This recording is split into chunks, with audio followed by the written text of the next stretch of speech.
तो साथियों नमस्कार एवं जोहार। मैं हूं महेश कुमार और स्वागत करता हूं आप सभी का अपने इस YouTube चैनल U++ एकेडमी में। तो साथियों आज मैं बताऊंगा Maxwell's distribution of molecular kinetic energy.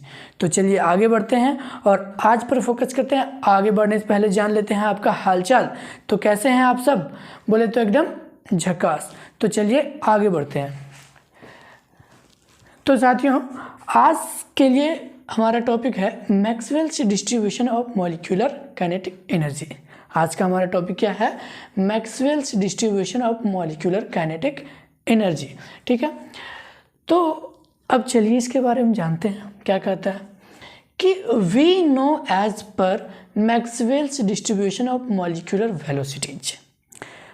साथियों मैंने अपने पिछले वीडियो में Maxwell's distribution of molecular velocity बता दिया था, जिसमें हमें ये इक्वेशन प्राप्त हुआ था। और ये इक्वेशन क्या दर्शाता है? ये equation Maxwell's distribution of molecular velocities को दिखाता है। तो इस इक्वेशन में क्या है? कहता है कि dnu/n = 4 bracket m/2 RT bracket whole का power 3/2 e⁻⁻ mu²/2 RT u² du। ठीक है, तो इस इक्वेशन में यहाँ पे जो dnu/n है यही हमारा क्या डिनोट करता है? यही हमारा डिनोट करता है डिस्ट्रीब्यूशन ऑफ मॉलिक्यूलर वेलोसिटीज़ को, और जिसके इक्वल ये पूरा का पूरा होता है। यानी कि ये पूरा इक्वेशन को हम लोग कहेंगे Maxwell's distribution of molecular velocities. ठीक है, इसको हम लोगों ने इक्वेशन 1 ले लिया है। अब क्या कहता है कि आगे देखते हैं कि with the help of above equation, यानी कि इस ऊपर वाले इक्वेशन के मदद से क्या कहता है कि it is possible to know how to kinetic energies of translation of molecules are distributed amongst the various molecules। कहता क्या है कि इस ऊपर वाले इक्वेशन के मदद से यह जानना पॉसिबल हो पाया है कि कैसे मॉलिक्यूलर काइनेटिक एनर्जी को विभिन्न मॉलिक्यूलों के बीच, विभिन्न मॉलिक्यूलों के अमंगस्ट डिस्ट्रीब्यूट किया जा सकता है। तो ये हमें इस इक्वेशन की मदद से पता चलता है। अब आगे क्या कहता है कि the fraction of molecules having kinetic energy in the range of E and E+DE। तो कहता क्या कि द फ्रैक्शन ऑफ मॉलिक्यूल्स जिनका काइनेटिक एनर्जी का रेंज E and E+DE के बीच है, इसके dNE/n, यहाँ पे dNE/n क्या डिनोट करता है? यहाँ पे dNE/n डिनोट करता है distribution of molecular kinetic energy को। याद रखिएगा साथियों कि dNE/n डिनोट करता है distribution of molecular kinetic energy को। Can be determined as follows, यानी कि distribution of molecular kinetic energy को हम लोग निम्न तरीके से ज्ञात कर सकते हैं। तो आइए हम लोग देखते हैं कि आगे कैसे हमें distribution of molecular kinetic energy मिलता है। ठीक है, तो क्या कहता है कि E = 1/2 mu²। जी हाँ साथियों, E = 1/2 mu²। और ये बात हम लोग जानते हैं कि काइनेटिक एनर्जी इक्वल टू क्या होता है? 1/2 mv² होता है। लेकिन यहाँ पे हम लोग बार बार कह रहे हैं कि यहाँ पर हम लोगों ने RMS वेलोसिटी यानी कि U लिया है। तो हम लोग क्या लेके चल रहे हैं? वेलोसिटी को U लेके चल रहे हैं। तो इसीलिए काइनेटिक एनर्जी को हम लोग यहाँ पर क्या कहेंगे? E = 1/2 mu²। ठीक है, बात समझ में आई? अब यहाँ से क्या करते हैं? U² को निकाल लेते हैं। तो U² को निकालेंगे तो U² को जैसे ही निकालेंगे तो ये 2 यहाँ पर 2E हो जाएगा, और ये जो M है यहाँ से मल्टीप्लिकेशन में इधर जाएगा तो डिवीजन में। तो U² = क्या हो जाएगा? 2E by M. ठीक है, अब कहता है differentiate both side with respect to E we get. जब हम लोग इसको ई के रिस्पेक्ट में डिफ्रेंशिएट करते हैं तो हमें क्या मिलता है, तो देखिए जब इसको डिफ्रेंशिएट करेंगे तो क्या हो जाएगा 2u du बाई डी, क्योंकि हम लोग ई के रिस्पेक्ट में डिफ्रेंशिएट कर रहे हैं बाय। अब देखिए यहाँ पर ई बाई एम कॉन्स्टेंट, यहाँ पर 2 बाई एम कॉन्स्टेंट हो जाएगा, तो इसीलिए हम लोगों ने 2 बाई एम को निकाल दिया। और ई का जब डिफ्रेंशिएट करेंगे ई के रिस्पेक्ट में तो उसका वैल्यू 1 होता है, इसीलिए 1 को हम लोगों ने नहीं लिखा, क्योंकि 1 को इंटू करेंगे तो इतना ही वैल्यू आने वाला है। ठीक है, अब क्या किया 2u du, तो 2u du को हमने लिख दिया और डी को क्रॉस करके यहाँ पे मल्टीप्लिकेशन में लिख दिया है। ठीक है साथियों, समझ में आ गया। तो यहाँ पर क्या हो जाएगा 2u du equal to 2 by m d, यहाँ तक समझ में आ गया। ठीक है, अब आगे हम लोग क्या करते हैं, ये 2 से 2 को कैंसिल कर देते हैं, तो यहाँ पर बचेगा u du इक्वल टू, यहाँ पे बचेगा डी को यहाँ पर मल्टीप्लाई करेंगे तो डी बाई एम बच जाएगा। ठीक है, यहाँ पर भी आपको समझ में आ गया। अब आगे क्या होता है कि हम लोग जो है u को इधर भी और u को इधर भी, यानी कि बोथ साइड u से मल्टीप्लाई करते हैं, तो u पहले से और u को मल्टीप्लाई करेंगे तो क्या आ जाएगा u स्क्वायर du हो जाएगा, और इक्वल टू क्या हो जाएगा हमारा u de बाई एम। समझ में आ गया सभी। यहाँ देखिए यहाँ पर क्या है u square du equal to 2e by m whole का पावर 1/2 de बाई एम। अब ये हमने कैसे लिखा, तो इसको देखते हैं। सबसे पहले इसको देखते हैं, यहाँ पर क्या u स्क्वायर du, तो u स्क्वायर du लिखा। अब इक्वल टू u, अब u का वैल्यू हम लोग कहाँ से निकालते हैं, यहाँ से u का वैल्यू हम लोग यहाँ से निकालते हैं। तो क्या है कि u इक्वल टू अगर निकालेंगे तो स्क्वायर को हटाएंगे तो इधर क्या आ जाएगा अंडर रूट, क्या आ जाएगा अंडर रूट, तो अंडर रूट 2e बाई क्या हो जाएगा देखिए m हो जाएगा। ठीक है, अब जैसे ही अंडर रूट को हटाएंगे, अगर अंडर रूट को पावर में लिखना चाहें तो हम लोग क्या लिख सकते हैं 2e बाई एम का पावर 1/2। तो यही u के इक्वल जो वैल्यू आया है वही हम लोगों ने इस u के प्लेस पे रखा है। तो u इक्वल टू यहाँ पर 2e बाई एम होल का पावर 1/2 आया है, तो इसी वैल्यू को हमने यहाँ रखा है। और फिर de बाई एम ने वैसा ही एज यूजुअल रखा है। ठीक है, अब आगे देखिए, अब क्या है कि u square du equal to, यहाँ से इसको हम इरेज कर देते हैं, एक सेकेंड थोड़ा सा इसको यहाँ से मिटा देते हैं। ठीक है, और ठीक, अब आगे देखिए क्या है u square du equal to under root 2e। अब देखिए इस पावर को फिर से अंडर रूट में चेंज करती है, क्योंकि 1/2 पावर को अंडर रूट में लिख सकते हैं। अब यहाँ पर देखिए ये जो पावर है ऊपर और नीचे दोनों के साथ डिस्ट्रीब्यूट हो जाएगा, तो यहाँ से अगर m का पावर 1/2 और ये m का पावर 1, तो 1/2 और प्लस 1 इक्वल टू आ जाएगा 3/2 पावर। ठीक है, तो m का पावर नीचे क्या हो जाएगा 3/2 और e को हम लोगों ने साइड में लिखा है।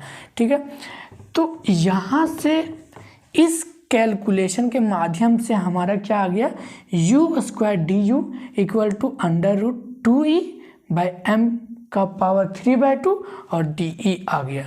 अब क्या करेंगे आगे, क्या कहता है कि put this value in equation 1 we have. कहता है कि इस पूरे वैल्यू को हम लोग यदि इक्वेशन 1 में पुट कर देते हैं तो क्या आता है, तो चलिए अब इस वैल्यू को इक्वेशन 1 में पुट करके देखते हैं। तो क्या होता है कि देखिए इस इक्वेशन को देखिएगा तो क्या है dnu बाई एन, हमने क्या लिखा dne बाई एन। अब u के जगह पर e लिख दिया हमने, तो ऐसा क्यों dne बाई एन, ऐसा u के जगह पर e क्यों लिख दिया, क्योंकि ये है डिस्ट्रीब्यूशन ऑफ मॉलिक्यूलर वेलोसिटी और हम लोग यहाँ निकाल रहे हैं distribution of molecular kinetic energy, इसीलिए हम लोगों ने काइनेटिक एनर्जी के लिए e रखा है। तो ये dne बाई एन क्या हो गया distribution of molecular kinetic energy. अब क्या हो गया इक्वल टू 4 पाई के जगह पर 4 पाई रखा है। अब यहाँ पे m/2 पाई kt, का होल का पावर 3/2। अब ये कैसा आया ये थोड़ा देखिएगा, ठीक है। अब नीचे हम लोगों ने दो चीज़ लिख रखा है, m बराबर क्या होता है m/n है और k = r/n, ये दो चीज़ लिख रखा है। तो देखिए अगर इसको हम लोग देखें तो m बराबर क्या हो जाएगा, m बराबर यहाँ से अगर कैलकुलेट करें तो m इंटू हो जाएगा na, ठीक है। और यहाँ से अगर r के इक्वल कैलकुलेट करें तो r इक्वल टू क्या हो जाएगा, यहाँ से k इंटू n, और n हम लोग को क्या लेना na, यानी कि नंबर ऑफ एवोगैड्रो लेना है, ठीक है। अब इस दोनों को यहाँ पर पुट करते हैं, ठीक है। तो m के जगह पर हम लोग जो है वो क्या रखते हैं m इंटू na, ठीक है। और यहाँ से 2 पाई इंटू r के जगह पर रखते हैं k इंटू na, ठीक है, और इंटू t। बात समझ में आ गई।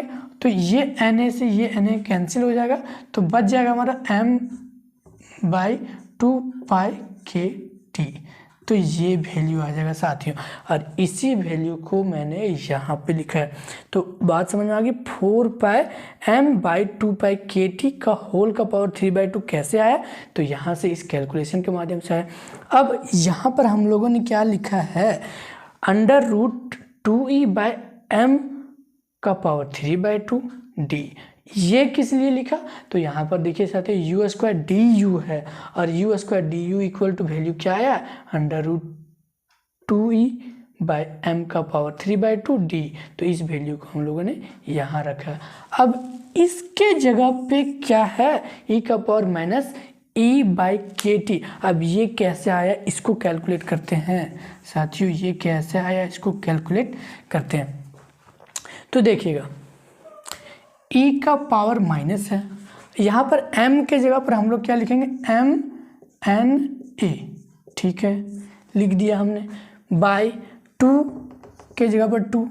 अब r के जगह पर क्या लिखेंगे kna, ठीक है, और t के जगह पर हम लोग t रख देते हैं, ठीक है साथियों, रख देते हैं। और u² हम लोग साइड में लिख देते हैं, ये u² जो है u² को हम लोग साइड में लिख देते हैं, ठीक है। तो यहाँ na से ये na कट जाएगा, और ये पावर में चल रहा है, सॉरी ये पावर में चल रहा है, पूरा का पावर में, ठीक है। अब यहाँ पर देखिए ये कट जाएगा, तो यहाँ पर बचेगा क्या m बाय, ठीक है, 2kt ये बचेगा, और बाहर में u²। तो अगर इसको हम लोग ऐसे लिखें, 1/2 m u², ठीक है, और बाहर निकाल दे 1/kt, ठीक है, 1/kt। तो क्या हो जाएगा e, और ये पावर में चल रहा है, पावर में चल रहा है, तो e raise to power 1/2 m u² equal to क्या होता है, that is kinetic energy E। और यहाँ पे क्या है kt,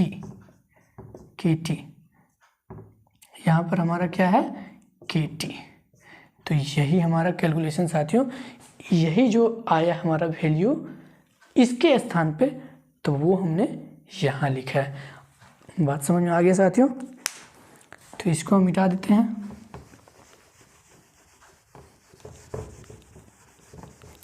अब आगे देखते हैं फिर से dne/n इक्वल टू, अब हम लोग क्या करते हैं आगे कैलकुलेट करते हैं, ठीक है, क्या करते हैं। अब यहाँ देखिए साथियों, यहाँ पे देखिए क्या है कि dne/n equal to √e/√π kt का पावर होल का power 3/2 e raise to power minus e/kt d, ठीक है। तो ये पूरा का पूरा कैसे आया है उसको अब समझाते हैं, तो थोड़ा इसको ध्यान से समझिएगा।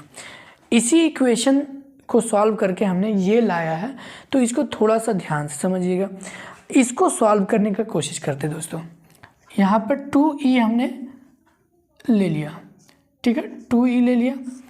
अब ये जो यहाँ पर देखिएगा, सॉरी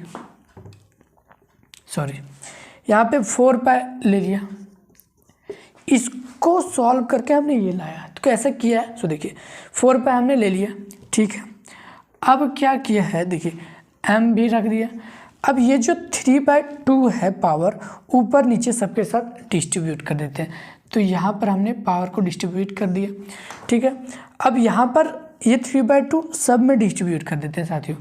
ये जो 3/2 पावर है सब में डिस्ट्रीब्यूट कर देते हैं। तो 2 का पावर 3/2 इनटू पाई का पावर भी 3/2, ठीक है, और के टी का पावर हम लोग 3/2 अलग रखते हैं, ठीक है साथियों। ये हमने कर दिया। अब आगे जो है वो हम लोग क्या करते हैं, √2e और बाय m का पावर 3/2। अब इसके आगे वही लिखा जाता है साथियों, उसके आगे यही है, ठीक है, उसके आगे जो है वो यही चीज़ है, ठीक है। तो इसको सॉल्व नहीं करते हैं, उसके आगे यही सॉल्व, तो इसको अभी नहीं लिखते हैं, ठीक है। तो आगे फिर से क्या करते, देखिए 4 यहाँ से देखिएगा साथियों, यहाँ से फिर से नीचे देखिएगा, 4 पाई को 4 पाई रखा, ठीक। अब यहाँ से एक चीज़, ये m का पावर 3/2 और ये m का पावर 3/2 हो जाएगा, यहाँ से कैंसिल, ठीक है। अब यहाँ पर क्या बचा, सो देखिएगा यहाँ पे क्या बचा, नीचे में 2 का पावर 3/2, तो इसको हम लोग ऐसे लिख सकते हैं, 2 × 2 का पावर 1/2। इसको गुना करेंगे तो फिर से इतना ही आएगा, ठीक है। इसको हम लोग लिख सकते हैं पाई × पाई का पावर 1/2। इसको गुना करेंगे तो फिर से इतना ही आएगा, और के टी का पावर 3/2 अलग रखते हैं, ठीक है साथियों। यहाँ तक समझ में आ गया। और √ ये पूरा में है, तो √2 और √e को हम लोग अलग कर देते हैं, और यहाँ पर हम लोगों का ये ख़त्म हो चुका है, ठीक है। तो देखिएगा साथियों, ये 2 को 2 से कैंसिल करेंगे तो 2 यहाँ पर बचेगा, और ये पाई से पाई को कैंसिल कर देंगे, ठीक है। आ गया समझ में, ठीक है। अब अगर यहाँ से देखिएगा तो इसको √ कह सकते हैं, √2, 2 का पावर 1/2, इसका मतलब √2। तो इस √2 को इस √2 से भी कैंसिल कर देते हैं, तो यहाँ पर बचेगा क्या, पाई का पावर 1/2 और के टी का पावर 3/2, और यहाँ पर बचा है √e। तो इसके मिलाकर साथियों फाइनली में मेरा बचता क्या है, सो देखिए 2 बचे, फाइनली में मेरा बचता है 2 √e, 2 यहाँ से √e, और यहाँ से देखिएगा तो √पाई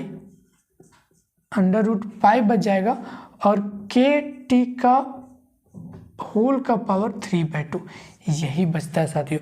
और इसी चीज़ को यहाँ पे हम लोगों ने लिखा है साथियों, ये बचा, और इसी चीज़ को हम लोगों ने यहाँ पर सॉल्व करके लिखा है, 2 √e √पाई के टी होल का पावर 3/2, और ये जो e⁻² माइनस e का पावर k2 सेम लिखा है, और ये d यहाँ पर लिख दिया साथियों।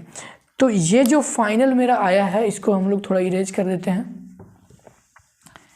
इसको थोड़ा मिटा देते हैं ताकि साफ लगे, आपको देखने में समझ में आए। तो ये जो फाइनल आया है साथियों, यही है हमारा क्या, distribution of molecular kinetic energy. ये जो इक्वेशन आया है साथियों, ये इक्वेशन क्या है, distribution of molecular kinetic energy का, और इसी को, इस पूरे कंसेप्ट को हम लोग कहते हैं Maxwell's distribution of molecular kinetic energy. और यहाँ पे फाइनली हम लोगों ने एक चीज़ लिखा है कि वेयर मॉलिक्यूलर मास m = क्या होता है, m/Na। यहाँ पे m क्या है, is the molar mass, m जो है मोलर मास है, एंड Na क्या है, एवोगैड्रो नंबर है साथियों, जैसा कि आप लोग जानते होंगे, एंड k एक कांस्टेंट है, इसके लिए वैल्यू होता है R/n, ठीक है साथियों। तो आई थिंक कि ये आपको समझ में आ गया होगा। अब हम थोड़ा सा कुछ अगले टॉपिक्स को के ओर चलेंगे, ठीक है। तब तक आप लोग इसको नोट कर लीजिए।